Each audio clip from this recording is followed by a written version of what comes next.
I never wanted to work at Whispering Pines Rural Health Clinic. But when you're a newly licensed RN with $87,000 in student loan debt and your grandmother's medical bills to help pay, you don't have the luxury of being picky, especially not in Millfield, Ohio, where the coal mines closed down 15 years ago and half the storefronts on Main Street are boarded up with faded for lease signs. The night shift paid an extra $7 per hour. That was enough for me to say yes without asking too many questions. My first red flag should have been the relief in Administrator Harmon's eyes when I accepted the position. The second should have been the way the day nurses avoided eye contact when I showed up for orientation. The third, and what should have been the unmistakable warning, was the sealed envelope handed to me on my first night. "Don't open it until Margaret leaves," Harmon had said, pressing the envelope into my hand with a grip too tight to be casual. "And Ellie? Follow them to the letter." Margaret was the evening nurse, a gray-haired woman with nicotine-stained fingers and the permanent scowl of someone who'd seen too much. She spent exactly 45 minutes showing me around the small clinic, 10 patient rooms, a modest lab, an ancient X-ray machine, and a small pharmacy behind a locked metal gate. "We don't get many emergencies at night," she said, her voice flat. "Folks around here know to go to Athens if it's serious." Athens was nearly an hour away. "But we're still open?" I asked, trying to understand why a rural clinic would maintain expensive overnight operations if they weren't actually treating emergency patients. Margaret's eyes flicked to the clock, 7:45 p.m. "We have our regulars," she said vaguely. "Medication pickups, scheduled treatments." At precisely 8 p.m., she grabbed her purse from beneath the nurse's station and headed for the door. "What about report?" I called after her. "You didn't tell me about any patients." She paused, hand on the exit door. "Everything you need to know is in that envelope," she said. Then, with what almost looked like pity, "Good luck, Ellie."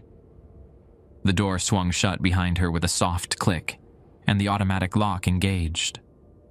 I was alone in the silent clinic. With trembling fingers, I opened the envelope. Inside was a single sheet of paper, typed in a plain font. "Night protocol for Whispering Pines. Rural Health Clinic. 1.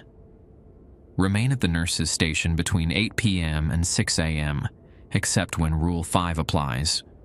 Do not wander the facility. 2. If the phone rings exactly 3 times and stops, do not answer.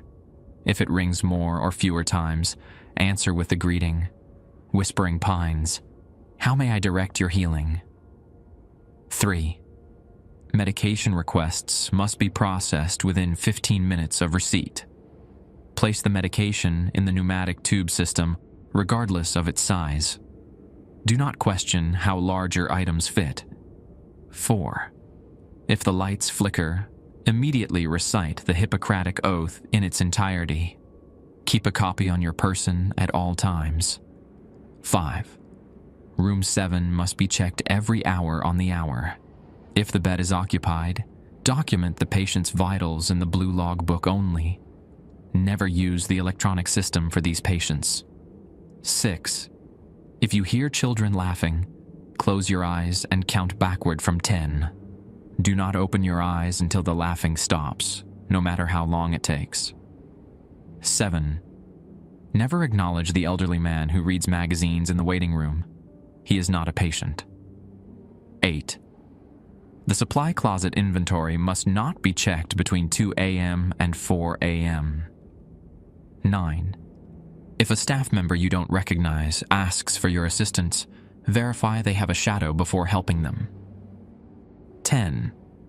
The emergency exit door will sound an alarm if opened between sunset and sunrise. Do not attempt to silence this alarm if it activates. 11. Should all monitors in the nurse's station display the same vital signs simultaneously, initiate Protocol 23C, Documentation in red binder under counter. 12. If you find additional rules, implement them immediately. At the bottom, in handwritten script that conveyed both urgency and resignation. These rules keep our patients safe. More importantly, they keep you safe. Breaking them is not an option if you want to see the sunrise. I stared at the page, a nervous laugh bubbling up in my throat. This had to be some kind of joke, a prank they played on new night nurses. Hazing, basically. But then the lights flickered. Just once, a momentary dimming, and I found myself fumbling for the small card in my badge holder, where I'd tucked a copy of the Hippocratic Oath during nursing school graduation. First, do no harm, I began, my voice sounding small in the empty clinic. The light steadied, and I continued reading the rules, a cold knot forming in the pit of my stomach. The joke theory was rapidly losing ground.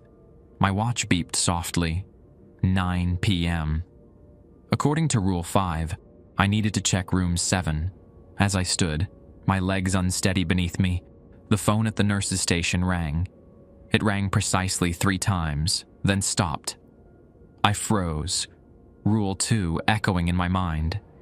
If the phone rings exactly 3 times and stops, do not answer. I hadn't touched the phone, but somehow I knew I'd just passed my first test. The corridor to room 7 seemed longer than it had during orientation, the overhead fluorescents casting harsh shadows that seemed to move just outside my field of vision. I clutched my stethoscope like a talisman, the metal cold against my palm. When I reached room 7, I hesitated, my hand hovering over the door handle. Part of me wanted to turn around, walk out of the clinic, get in my car, and never come back. Instead, I pushed the door open. The room was empty, the hospital bed neatly made, the monitor dark and silent. I released a breath I hadn't realized I was holding and turned to leave. That's when I noticed the blue logbook on the bedside table, its cover worn and faded. Curiosity overcoming my fear, I opened it. Names filled the pages, hundreds of them, along with dates, times, and vital signs.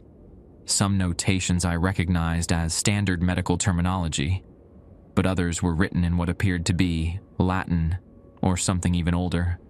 The most recent entry was dated yesterday, the handwriting shaky and pressed hard into the paper. Patient presented with absence of self, treatment, remembrance therapy, prognosis, terminal identity, dissolution. I closed the book, my hands trembling.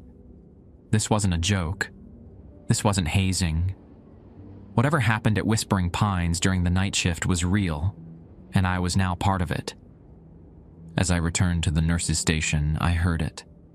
The faint sound of children's laughter echoing down the hallway from a wing that should have been empty.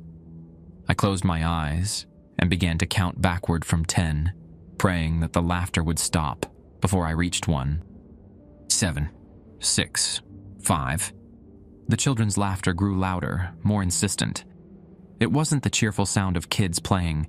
It was wrong somehow, too synchronized, too deliberate, and it was getting closer. 4, 3. My heart hammered against my ribs. Every instinct screamed for me to open my eyes, to see what was coming down that hallway toward me. 2, 1. Silence fell abruptly, as if someone had flipped a switch. I waited 3 more agonizing seconds before opening my eyes. The hallway was empty. No children, no footprints on the recently mopped floor. Nothing but the antiseptic smell of hospital cleaner and the soft hum of the fluorescent lights. I hurried back to the nurse's station, clutching the rules paper like a lifeline. Collapsing into the worn office chair, I tried to calm my breathing. What the hell kind of place was this? The computer screen glowed softly, showing the electronic health record system waiting for login credentials. I typed in the temporary password Harmon had given me and pulled up the patient census. Empty. According to the system, Whispering Pines had no current patients. Then what was the blue logbook for? Who were all those names? A soft whoosh startled me, the pneumatic tube system coming to life. A cylinder dropped into the collection basket. Rule 3 flashed in my mind. Medication requests must be processed within 15 minutes of receipt. With shaking hands, I opened the cylinder. Inside was a small piece of paper with spidery handwriting. Mr. Stevens, Room 4, morphine 4 milligrams IV push. For the pain that doesn't exist. No doctor's signature, no patient in the electronic system, just a medication request that made no sense for a patient who, officially, wasn't here. I glanced at my watch. 9:17 p.m. According to Rule 3, I had until 9:32 to deliver the medication. The pharmacy was at the end of the hall, behind a heavy metal gate. The key hung on a hook behind the nurse's station, labeled simply Farm. I grabbed it and headed down the corridor, trying to ignore the feeling of being watched. The pharmacy was small, but well stocked, with neatly labeled medications on metal shelves. I found the morphine in the locked narcotic cabinet, my nursing training taking over despite my fear. 4 milligrams, drawn into a syringe, labeled with the patient's name and dose. As I prepared the medication, I debated whether to follow this bizarre request. Administering narcotics to a non-existent patient went against everything I'd learned in nursing school. It could cost me my license. But breaking the rules here seemed to carry consequences far worse than professional sanctions. I placed the syringe in a new pneumatic tube cylinder, sent it off, and documented the dose in the narcotic log. Then I added my own note, administered per protocol, patient not in EMR, verify order with doctor, blank. I realized I didn't even know which doctor had supposedly ordered this. The tube whooshed away. I checked my watch again. 9:26 p.m., 6 minutes to spare. The phone rang, not 3 times, but continuously. I remembered Rule 2 and picked up on the 4th ring. Whispering Pines, how may I direct your healing? The prescribed greeting felt strange on my tongue. Silence on the other end. Then a wet, rattling breath. Hello, I said. This is the night nurse. Can I help you? More breathing, then a voice that sounded like it was pushing through fluid. Ellie Martin. New blood. Ice flooded my veins. I hadn't told anyone my last name tonight. Who is this? I demanded. Check room 4, the voice gurgled. He's waiting for his medicine. The line went dead.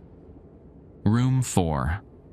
According to the medication request, that's where Mr. Stevens was supposed to be. The patient who didn't exist in the system. I glanced at the rules again.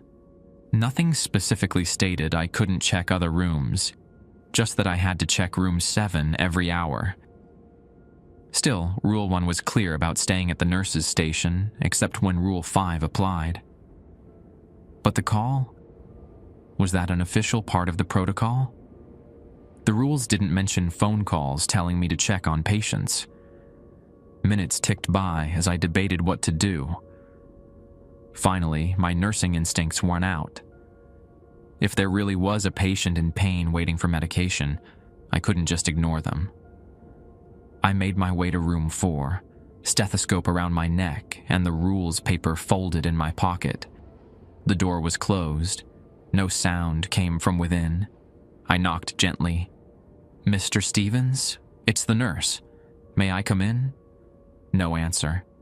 I pushed the door open slowly, mentally preparing for whatever strangeness might await me. The room was dark except for the glow of vital sign monitors. A figure lay in the bed, completely covered by a white sheet, perfectly still. No movement, not even the rise and fall of breathing. My mouth went dry. Mr. Stevens? The monitors showed normal vital signs: heart rate 72, blood pressure 120/80, oxygen saturation 98%. Textbook perfect. Too perfect. I approached the bed cautiously. "Sir, I need to check on you." My hand hovered over the edge of the sheet. Every horror movie I'd ever seen flashed through my mind, warning me not to look underneath. But I was a nurse. This was my job. I pulled back the sheet. There was nothing there. Not nothing, as in an empty bed. Nothing, as in a void. A perfect absence of anything. Like looking into a hole cut in reality. The sheet had been draped over empty space that somehow had depth without dimension. I stumbled backward, a scream caught in my throat. The monitors continued to beep steadily, measuring the vital signs of nothing. The room's temperature plummeted. My breath clouded in front of me. The void in the bed seemed to pulse, to reach toward me. I ran. Out of room 4, down the hallway, back to the nurse's station. My heart pounded in my ears, drowning out everything else. I collapsed into the chair, gasping for breath, trying to process what I'd just seen. The pneumatic tube system activated again. A cylinder dropped into the basket. With trembling hands, I opened it. Inside was my syringe of morphine, empty now, and a note in the same spidery handwriting. "Thank you, Nurse Martin. The nothing doesn't hurt anymore." I dropped the note as if it had burned me. The clock on the wall read 9:58 p.m. Almost time to check room 7 again. For a moment, I seriously considered walking out the main entrance, getting in my car, and driving away from Whispering Pines forever. Student loans be damned. But something told me the clinic wouldn't let me leave that easily. Not now that I'd seen what was in room 4. Not now that I'd administered medication to the nothing. My watch beeped. 10 p.m. Rule 5. Room 7 must be checked every hour on the hour. I stood on shaky legs and forced myself to walk back down that long hallway. This time, I noticed details I'd missed before. The slight discoloration of the ceiling tiles, as if from old water damage. The faint red streaks near the baseboards that could have been rust or something else. The way the overhead lights flickered almost imperceptibly when I walked directly beneath them. Room 7's door was ajar now, though I distinctly remembered closing it after my last check. A soft light spilled from the crack. I pushed the door open. This time, the bed was occupied. An elderly woman lay against the white pillows. Her silver hair fanned out around her papery face. Her eyes were closed, her chest rising and falling with shallow breaths. She looked normal, like any elderly patient you might find in a hospital. Relief washed over me. Whatever strangeness pervaded Whispering Pines, at least this was something familiar. A regular patient needing regular care. I approached the bedside, retrieving the blue log book from the table. "Hello, ma'am," I said softly. "I'm Ellie, the night nurse. I just need to check your vitals." The woman's eyes snapped open. They were milky white, no pupils, no irises. "You're not Margaret," she said, her voice surprisingly strong. I swallowed hard. "No, ma'am. Margaret is the evening nurse. I'm the new night nurse." "New blood," she whispered, the same words from the phone call. Her blind eyes somehow seemed to focus directly on me. They always bring in new blood when the old ones see too much. My hand shook as I wrapped the blood pressure cuff around her thin arm. "I need to record your vitals." My heart stopped beating in 1973, child. She smiled, revealing teeth too numerous and sharp to be human. "But go ahead. The forms must be respected." Despite every instinct screaming at me to run, I placed my stethoscope on her chest. To my shock, I heard a heartbeat, slow but steady. The blood pressure cuff registered 110/70. Her skin was warm to the touch. I recorded the vitals in the blue logbook, noting that the previous entry for this same bed showed completely different measurements and a different patient name. Where the last nurse had written Thomas Wilkins, I now wrote Jane Doe, since the woman hadn't offered her name. "I'm not Jane," the woman said, watching me write. "I'm Elizabeth Corwin. I've been waiting for you." I froze, pen hovering above the paper. Waiting for me? Why? She reached for my hand with surprising strength. Her fingers were ice cold despite her warm skin. "Because you're the one who's going to let us out." "Let who out?"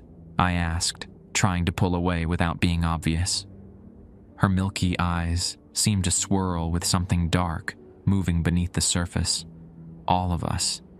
Everyone who's been trapped here since the mistake. What mistake? Elizabeth's face contorted, the wrinkles deepening into crevices that seemed too numerous, too geometric. The surgery in 1954, the one that went wrong, the one that tore the veil. My mouth went dry. I don't understand. You will.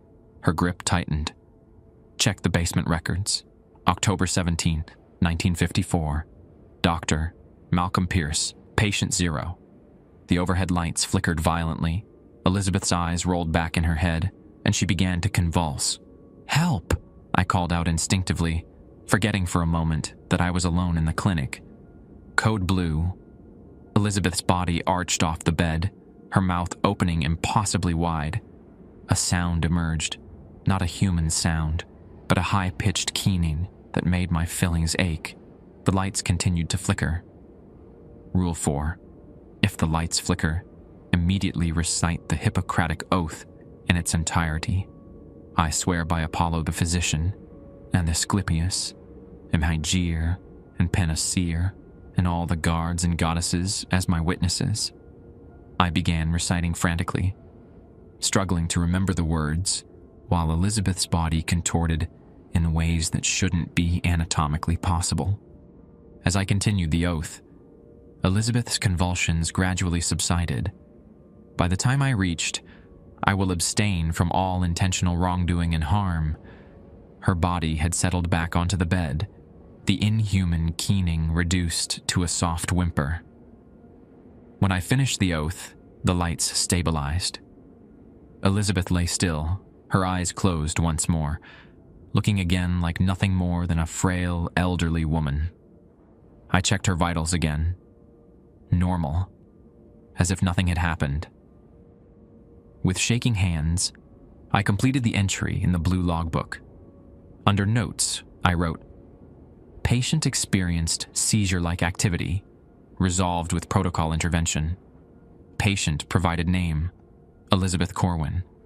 Mentioned basement records from 1954. I closed the book and placed it back on the table. Elizabeth appeared to be sleeping peacefully now, her chest rising and falling with regular breaths. As I turned to leave, her hand shot out and grabbed my wrist.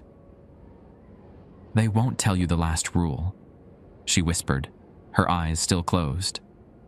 "The one that matters most." "What rule?" I asked, my voice barely audible. "When the clock strikes 3 and all the patients cry, do not, under any circumstances, open the red door."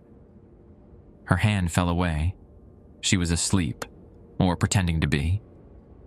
I backed out of room 7, closed the door, and leaned against the wall, trying to calm my racing heart. What red door? There was no red door on the floor plan Margaret had shown me. As I made my way back to the nurse's station, I checked my watch. 10:22 p.m. Not even halfway through my first night, and already I'd encountered a void instead of a patient. Administered medication to nothing, and witnessed an old woman with too many teeth have a seizure while telling me cryptic things about a surgical mistake. I didn't know what was worse, the possibility that I was losing my mind, or the possibility that everything happening at Whispering Pines was real. When I reached the nurse's station, the pneumatic tube system activated again. This time, the cylinder contained a single red pill and a note. "Take this when you're ready to see. But remember, once the veil is lifted, it can never be replaced." I set the pill aside, not trusting anything in this place. As I did, I noticed a manila folder that hadn't been on the desk before. The tab was labeled 1954, Confidential. Elizabeth's words echoed in my mind. "Check the basement records. October 17th, 1954. Doctor, Malcolm Pierce, patient 0. The folders seemed to be offering answers, but as I reached for it, I couldn't shake the feeling that opening it would change everything. That once I knew the truth about Whispering Pines, there would be no going back to the person I was before. My hand hovered over the folder. Did I really want to know? In the distance, I heard the faint sound of children's laughter beginning again. The children's laughter faded as I counted backward. Something cold brushed my leg, leaving dark residue on my skin. The manila folder still waited on the desk. The computer screen flickered with a message. "The folders are part of your orientation. Reading them does not violate rules." Inside was a yellowed report from October 17th, 1954. It described an experimental trepanation performed by Dr. Malcolm Pierce that went horribly wrong. At 3:17 a.m., the patient seized, spoke in an unknown language, and a darkness deeper than absence of light appeared in the surgical opening. The report mentioned dimensional stability and Protocol 23C.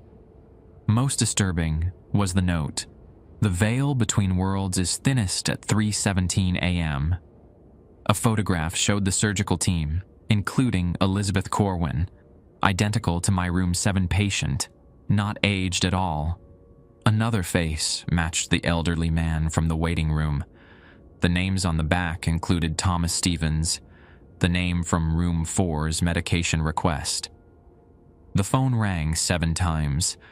I answered with the prescribed greeting. "This is Dr. Harmon," said an authoritative voice. When I asked about Protocol 23C, he called it a contingency plan for containing breaches of reality. He directed me to review the red binder before 3 a.m. "What is the red door?" I asked. Silence then. There is no red door at Whispering Pines. His tone was ice. After hanging up, I found the red binder under the counter. Before I could open it, I noticed the dark substance on my hand spreading up my wrist. Panicked, I scrubbed with hand sanitizer until it retreated. My watch beeped 11 p.m. Time to check room 7. Elizabeth's appearance had changed slightly. Damp sheets, black streaks in her silver hair, red veins spreading through her milky eyes. "You read the file," she said. "I'm still a nurse, just on the other side now." She gripped my wrist with impossible strength. "Tonight is special. 70 years to the day. The circle completes. The door opens fully at 3:17. Her face rippled unnaturally. "They're preparing the bridge, and you, Ellie Martin, are the final plank." I pulled away, clutching the red binder. In the hallway, I noticed a door I hadn't seen before, painted brown with red showing through the flaking paint. The red door that supposedly didn't exist. The pneumatic tube system activated with a soft whoosh. Inside the cylinder, I found a syringe filled with dark red liquid and a note. "Administered to self at 3:15 a.m. Mandatory protocol for all night staff on anniversary dates." Blood. They wanted me to inject myself with blood. I opened the red binder labeled 23C. Its contents confirmed my growing dread. At 3:17 a.m., I was expected to inject myself with the communion, escort the transit patient to the threshold, and open the door between worlds. The final note warned that failure to complete the protocol had resulted in 17 casualties the last time the cycle was broken. My options were limited. Follow the protocol and become some kind of gatekeeper between worlds, refuse and risk catastrophe, or find a way to escape before 3:17 a.m. Dr. Pierce's words echoed in my mind. The key is in the blue book. I glanced at my watch. 11:47 p.m. Just over 3 hours until whatever was happening reached its climax. Purposefully, I walked back toward room 4. The void patient, Stevens, might have more information. The morphine's wearing off, came the whisper from the darkness as I approached. I'll get you something stronger, I promised. But first, I need to understand what's happening tonight. The void pulsed slightly. The 70-year cycle completes. Without a guardian to control the threshold, what comes through will make the nothing seem like a blessing. What did Pierce mean about a key in the blue book? A long pause. The logbook records more than vital signs. It maps the flow between worlds. The sequence is the key. Before I could ask more, the lights flickered violently. I recited the Hippocratic Oath until they stabilized. Go, the nothing urged. Time grows short. I hurried to room 7, my heart pounding. Elizabeth lay in bed, her eyes closed, seemingly asleep. The blue logbook sat on the bedside table. I picked it up, careful not to wake her. Flipping through the pages, I noticed something odd. Certain numbers in the vital signs were underlined subtly, almost imperceptibly, with the faintest of marks. When I arranged these numbers in sequence, they formed a pattern. 71954, July 19th, 1954. 3 months before the incident that tore the veil. I continued through the book, finding more sequences hidden in the vital signs. They formed dates, room numbers, and what looked like procedural codes. Together, they told a story different from what the 1954 report had claimed. The tear in reality hadn't been an accident. Pierce and his team had deliberately attempted to open a doorway using patients from the mental hospital as test subjects, but something had gone wrong, or perhaps too right. The door had opened, but what came through wasn't what they had expected. And now, 70 years later, the cycle was completing. Whatever entities had partially crossed over needed a night nurse with the sight to fully manifest in our world. Elizabeth's eyes snapped open, startling me. Finding answers, little nurse? Her voice had changed, deeper and resonant with multiple tones layered beneath. What happens if I don't open the door? I asked, clutching the blue book. Her smile stretched too wide. The pressure builds. The tear widens uncontrolled. Instead of a doorway, a breach. Instead of selected transits, a flood. She tilted her head unnaturally. But there is another way. The original team found it too late. What other way? The sequence can reverse the tear, close it permanently. Her expression darkened. But the cost is high. A life freely given at the threshold. A sacrifice, just as the nothing had mentioned. The overhead lights dimmed, then brightened to painful intensity. Elizabeth's form seemed to shimmer, becoming less solid. Time compresses near the cycle's completion, she warned. Midnight approaches, but 3:17 comes faster than you think. My watch beeped. 12 a.m. The witching hour had arrived, and with it, the realization that I might be the only one who could stop whatever was coming through that red door. Midnight at Whispering Pines brought a subtle but unmistakable change. The walls seemed to breathe, expanding and contracting in my peripheral vision. The fluorescent lights hummed at a lower pitch. The air felt thicker, almost gelatinous in my lungs. I needed to check room 7 again at 1 a.m., But first, I had to understand the sequence in the Blue Book. Returning to the nurse's station, I spread my findings on the desk. The dates, room numbers, and procedural codes I'd extracted from the underlined vital signs. A pattern was emerging. The original team had performed a series of procedures building up to the October 17th event, preparing patients and staff alike.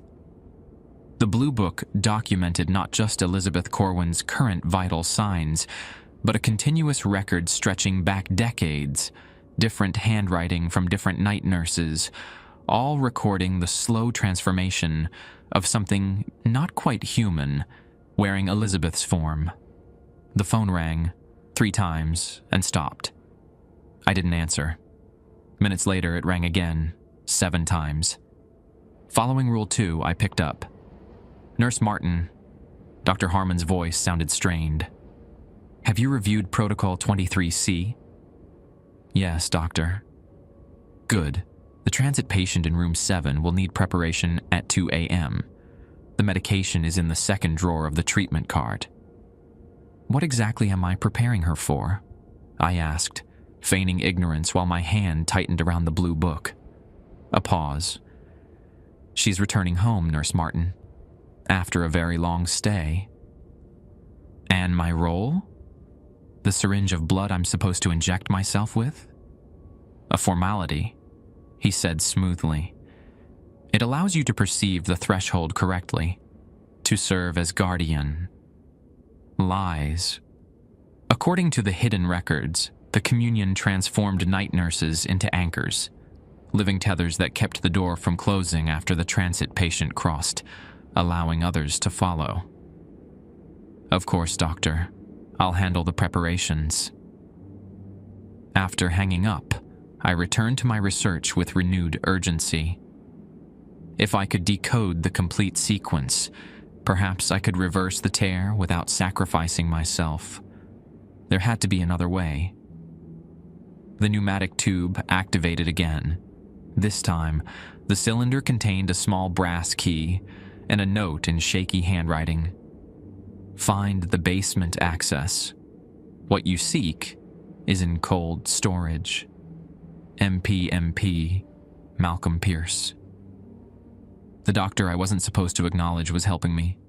The hospital layout showed no basement on the orientation floor plan, but older buildings in rural Ohio often had cellars or storm shelters.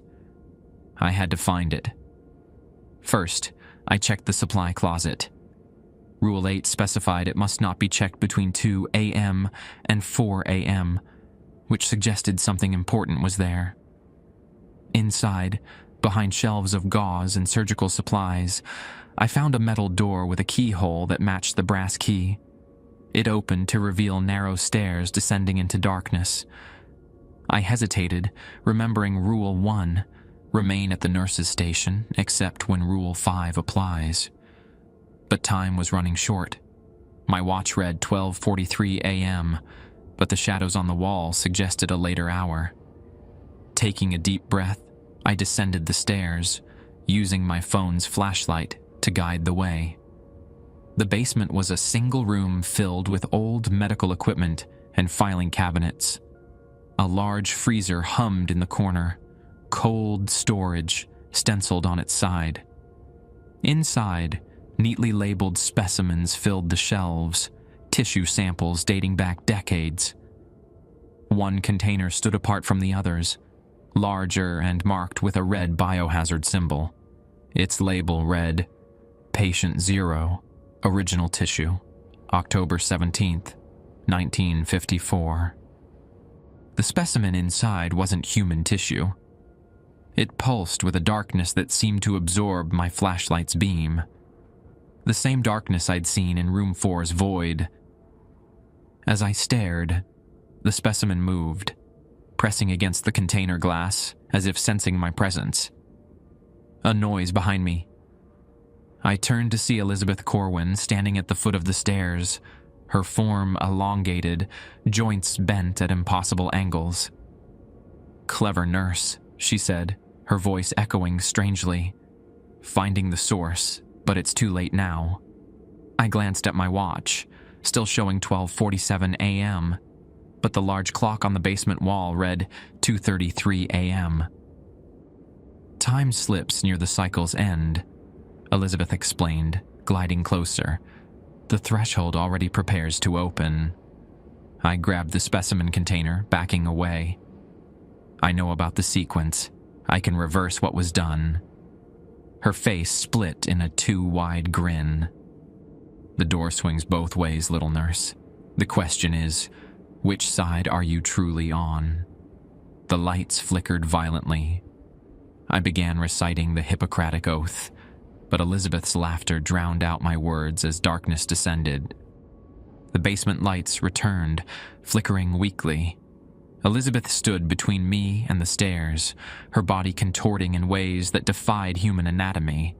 The specimen container felt ice cold in my hands, the darkness inside pulsing in rhythm with Elizabeth's movements. "That doesn't belong to you," she said, her voice now a chorus of overlapping tones. "It's part of us, the first fragment that crossed through." "What exactly are you?" I asked, playing for time as I edged toward an old steel cabinet.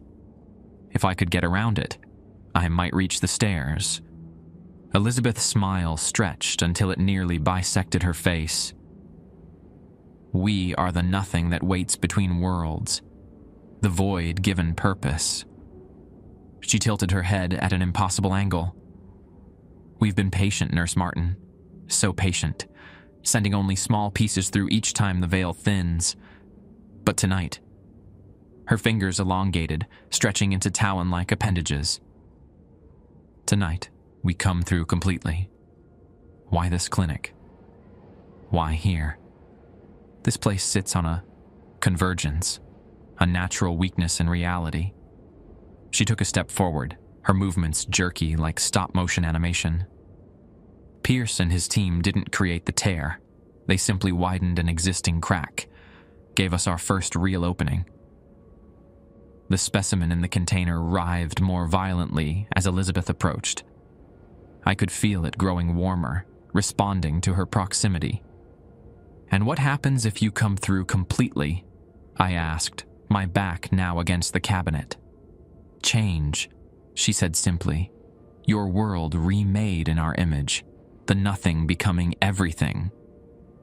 In one fluid motion, I shoved the heavy cabinet toward her and sprinted for the stairs.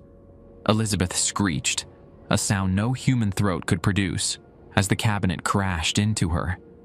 But instead of falling, her body seemed to flow around it, becoming momentarily two-dimensional before reforming.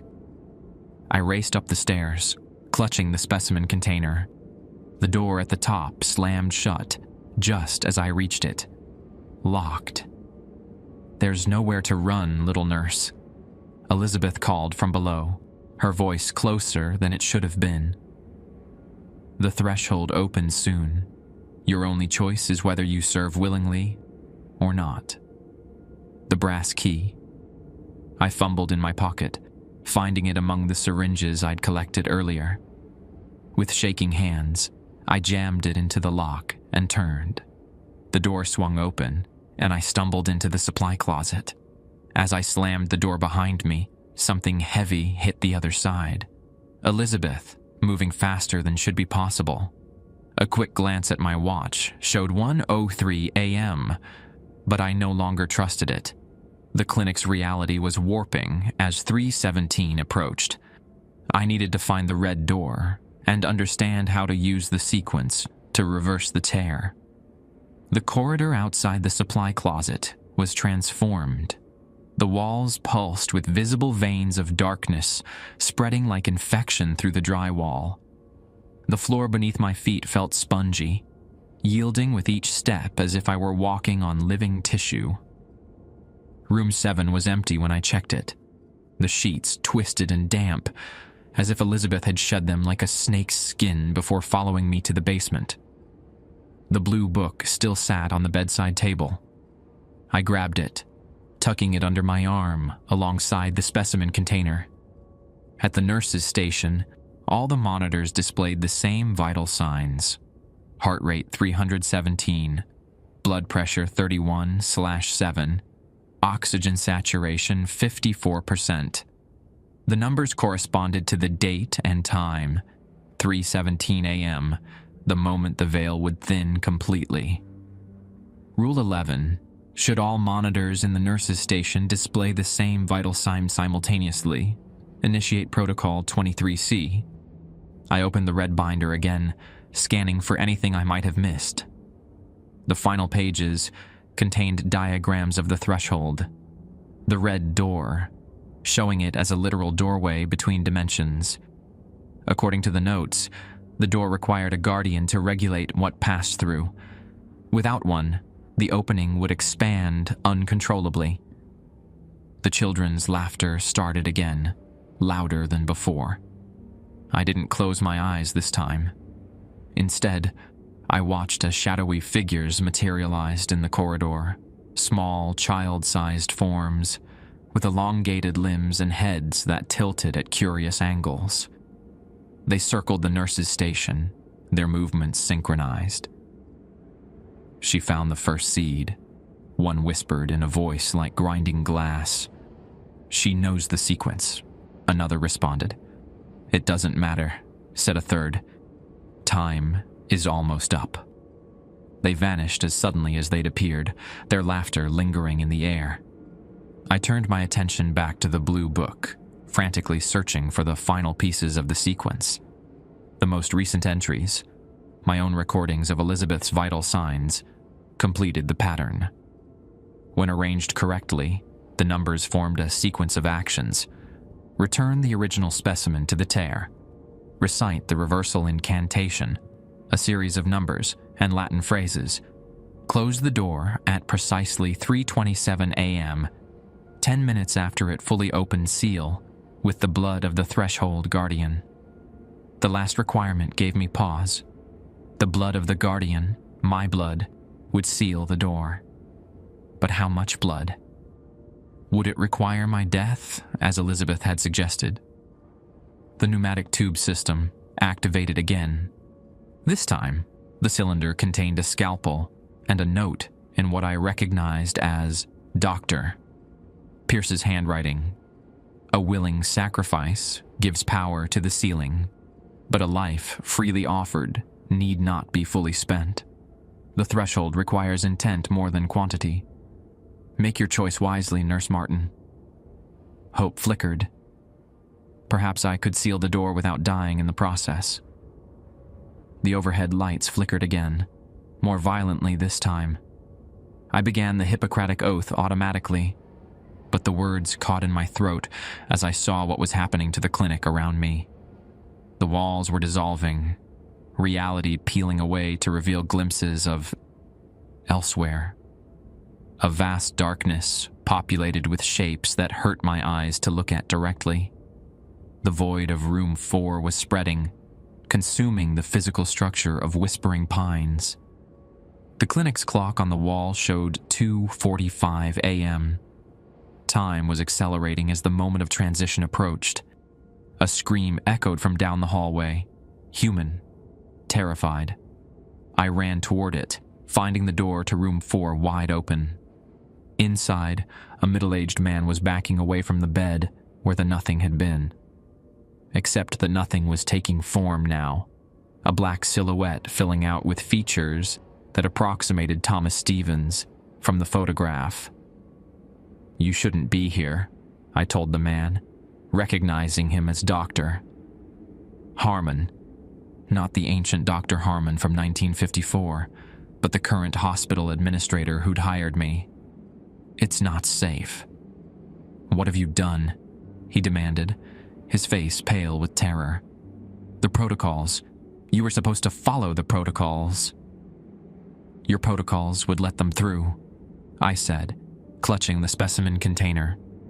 "The original team knew how to reverse it. They just didn't have the courage."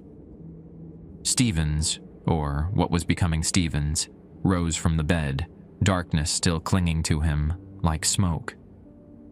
"She's right, Harmon. We've been using you all for decades, preparing for tonight." His voice sounded hollow, echoing as if from a great distance. The faithful guardian arrives with fresh blood, just as we arranged. Harmon backed away. "This isn't what we agreed. You promised knowledge, power, and you'll have it," Stevens assured him, his form solidifying further. "Just not as you imagined." Darkness erupted from Stevens's body, engulfing Harmon before I could react. The administrator's scream cut off abruptly as the blackness wrapped around him like a cocoon. When it receded, Harmon stood changed, his eyes now empty pits, his skin gray and lifeless. "The red door," Stevens said, turning to me. "It's time, Nurse Martin. Will you open it as guardian, or shall we force our way through?" Behind me, I felt Elizabeth's presence, a cold weight pressing against reality itself. Before me stood Stevens and the thing wearing Harmon's body. The red door waited somewhere ahead, the final threshold between worlds, and I held both the means to open it and the sequence to seal it forever. Scene 6. The red door. The corridor stretched before me, impossibly long and pulsing with veins of darkness.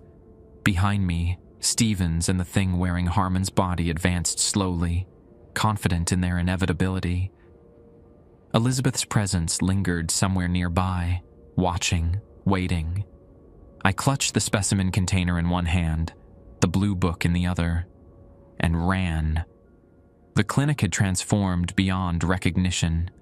Doorways opened onto vistas that couldn't exist in our reality.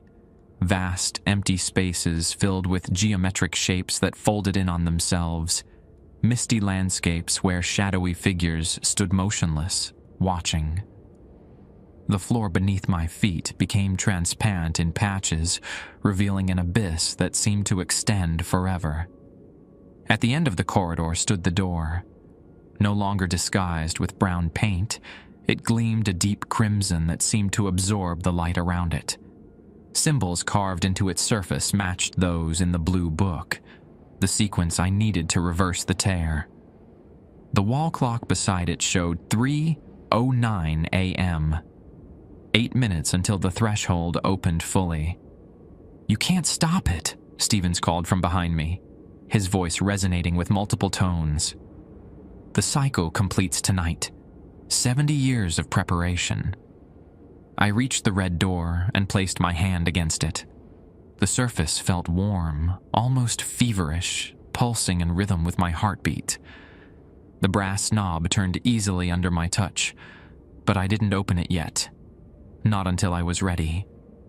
"I know what you are," I said, turning to face my pursuers. "I know what happens if you come through completely." Stevens smiled, his features now fully formed but wrong somehow. Too sharp, too symmetrical. "You know nothing. Your world is a shadow of possibilities. We bring completion." "Completion or consumption?"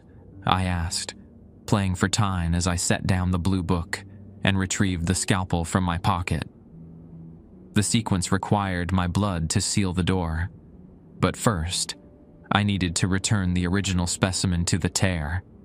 The entity wearing Harmon moved forward, jerky and uncoordinated like a puppet with tangled strings. "Stop her," it said, its voice distorted. "She has the first seed." Stevens's expression changed, noticing the specimen container for the first time. "Where did you get that?" "The basement, cold storage." I held it up. "The original tissue sample from 1954, the first piece of your world that crossed into ours." Fear flickered across Stevens's too-perfect face. "Give it to me." "Why? What happens if I return it to where it came from?" Elizabeth materialized beside Stevens, her form now barely human, elongated limbs, torso twisted at an impossible angle, face stretched into a permanent rictus smile. "The cycle breaks," she hissed. "The bridge weakens." That confirmed what I'd pieced together from the blue book. The specimen was a fragment of their reality, an anchor point that had allowed the tear to remain open for 70 years. Returning it would begin the process of closing the breach. The wall clock ticked over to 3:14 a.m. "You'll die if you try," Elizabeth warned, her body undulating unnaturally. The threshold guardian becomes part of the door, forever. Dr. Pierce's note echoed in my mind. A willing sacrifice gives power to the ceiling, but a life freely offered need not be fully spent. I had to risk it. The alternative was letting these entities remake our world in their image, the nothing becoming everything. "Stand aside," commanded a new voice. Dr. Pierce materialized between me and the entities, his elderly form somehow more substantial than before. "The night nurse has made her choice," Stevens hissed. "You cannot interfere, Pierce. You're not even truly here." "Neither are you, old friend." Pierce's form flickered like a bad television signal. Just fragments caught between worlds. But I've had 70 years to learn the rules of this place. The overhead lights began to flicker violently. Elizabeth, Stevens, and the thing wearing Harmon convulsed in unison, their forms destabilizing. Pierce turned to me. "Recite the oath, now." I began the Hippocratic Oath, my voice stronger than it had been before. As I spoke, Pierce seemed to grow more solid while the entities became increasingly transparent. "The door," Pierce urged when I finished. "Open it now at exactly 3:17. The wall clock clicked to 3:17 a.m. precisely. I turned the knob and threw the red door open. Beyond it was not another room, but a vast, swirling vortex of darkness.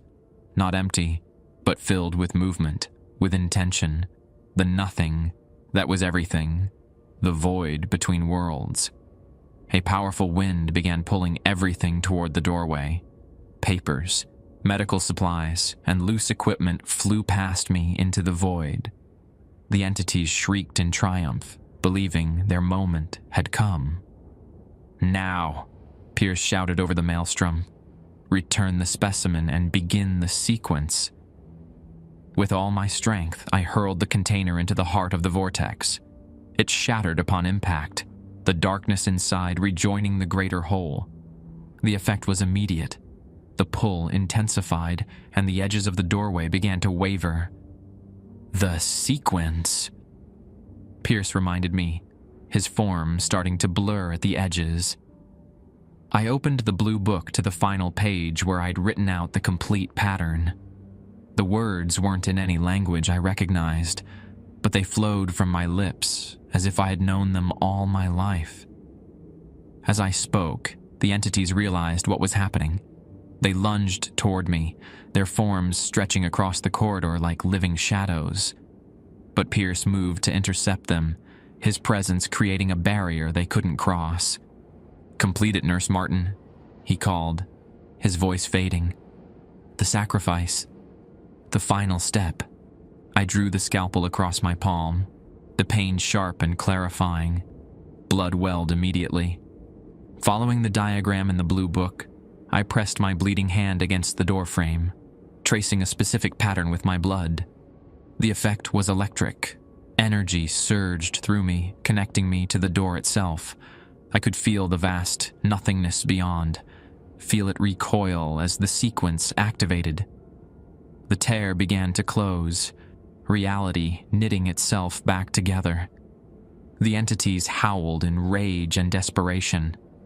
Elizabeth lunged forward, breaking past Pierce's fading form. Her elongated fingers wrapped around my ankle, pulling me toward the vortex. "If we return, you come with us," she shrieked. I clung to the doorframe, my blood-smeared handprint pulsing with light. The pull was incredible, threatening to tear me in half. If I lost my grip, I would be dragged into the void between worlds. Stevens and the Harmon thing joined Elizabeth, their combined force nearly irresistible. My fingers began to slip. Then I felt hands steadying me. Pierce, and behind him, shadowy forms of others. The night nurses who had come before me. Those who had followed the rules, who had maintained the balance for decades. The door must close at exactly 3:27, Pierce said, his voice barely audible over the roaring void. Hold on until then. The clock seemed frozen, seconds stretching into eternities as the entities pulled and reality itself heaved around us. My blood continued to trace patterns on the doorframe of its own accord, the symbols from the blue book manifesting in crimson. Elizabeth's grip tightened painfully. We've waited too long to be denied. You don't belong here, I gasped, maintaining my hold on the frame. Go back to the nothing. The clock finally ticked over to 3:27 a.m. Close it, Pierce commanded. Now. With the last of my strength, I pulled the red door toward me, fighting against the hurricane-force wind. The edges of the doorway burned with blue fire as reality reasserted itself. Elizabeth screamed, her grip on my ankle faltering as she began to dissolve, pulled back toward the void. Stevens and the Harmon thing followed, their forms stretching like taffy before snapping back toward the vortex.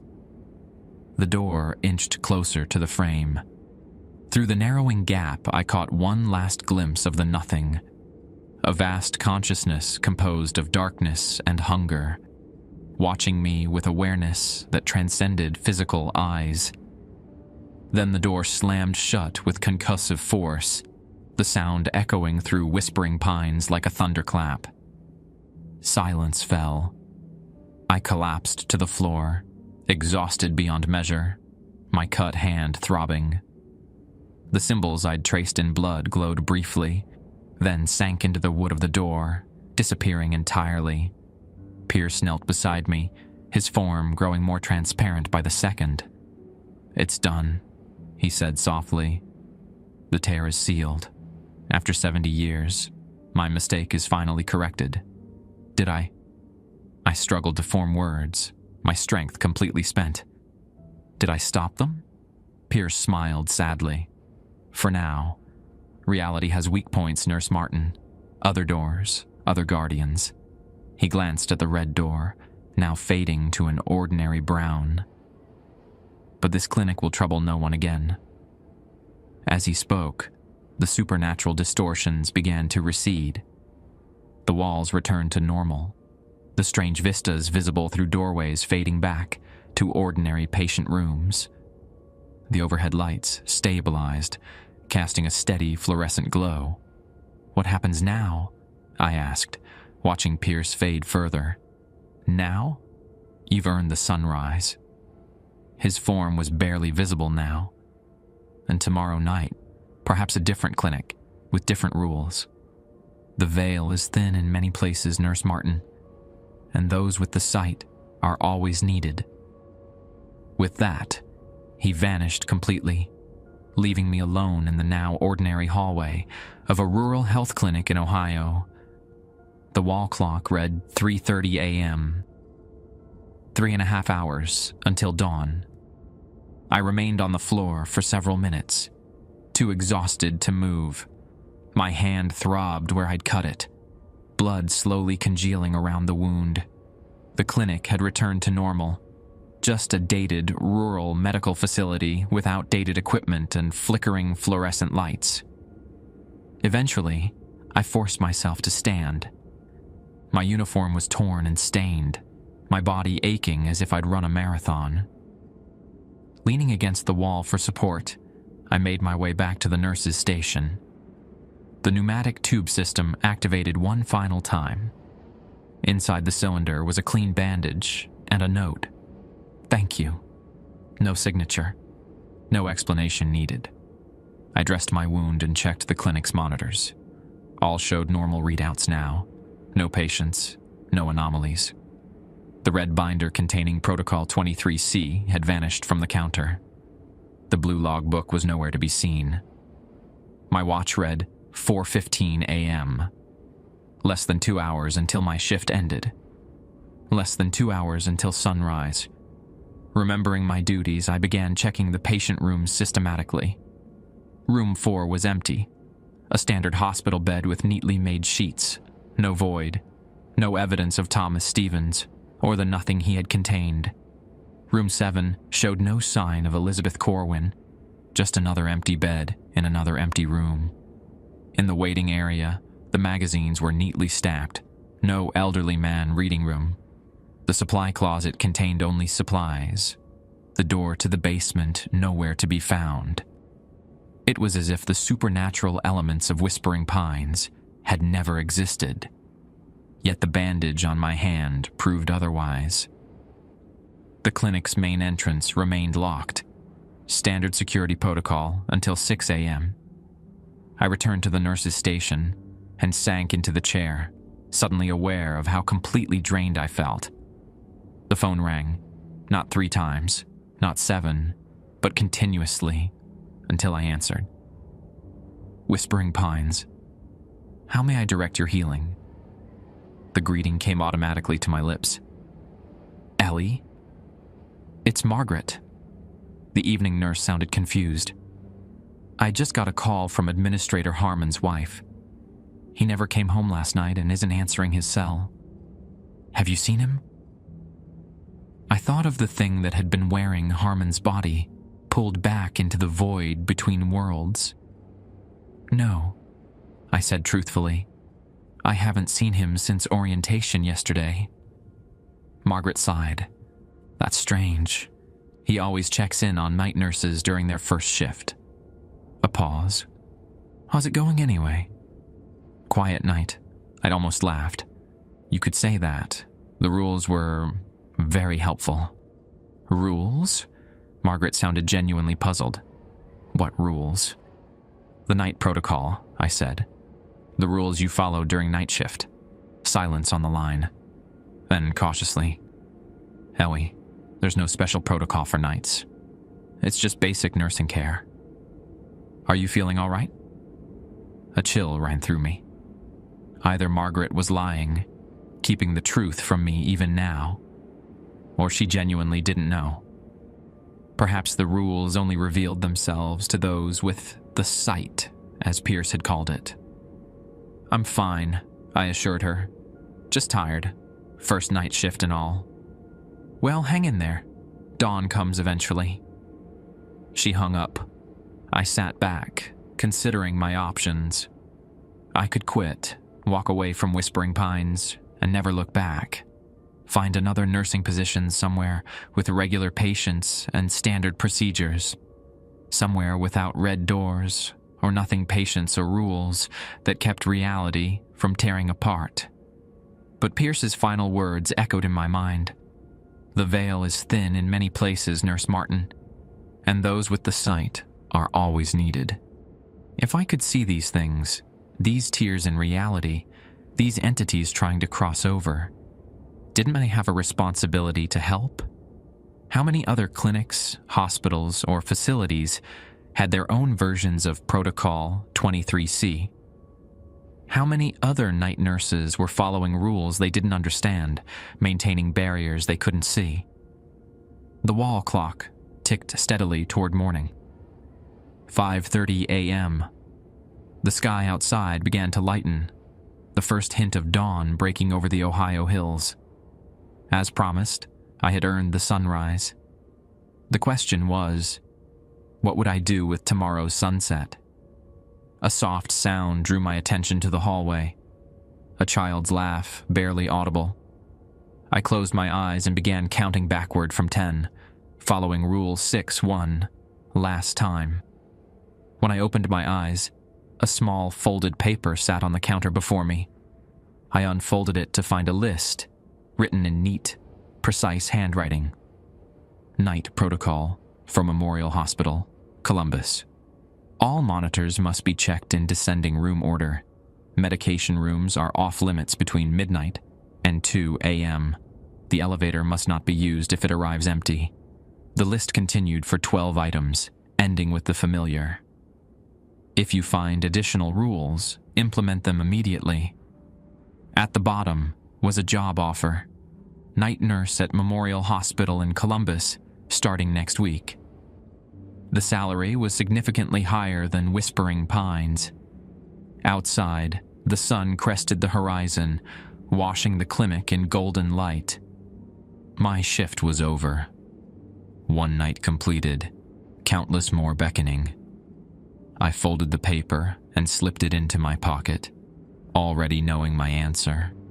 3 weeks later, I stood at the nurses' station of Memorial Hospital's oncology ward, reviewing patient charts as midnight approached. My hand bore a thin white scar, the only physical reminder of that night at Whispering Pines. The ward was quiet, patients sleeping peacefully. A storm raged outside, rain lashing against the windows, occasional lightning illuminating the corridor. On the desk before me sat a red binder labeled Special Protocols. Inside were the 12 rules I'd been given, plus 7 more I'd discovered since starting. Each night brought new challenges, new entities testing the boundaries between worlds. Each night, I served as guardian, following rules that kept both worlds safer. I wasn't alone. Other night nurses across the country had the sight. We'd found each other through coded messages in nursing forums, sharing rules and protocols for different facilities. The elevator dinged at the end of the hall. The doors opened to reveal an empty car. Rule 3: the elevator must not be used if it arrives empty. I smiled and turned back to my charts. The night shift was just beginning.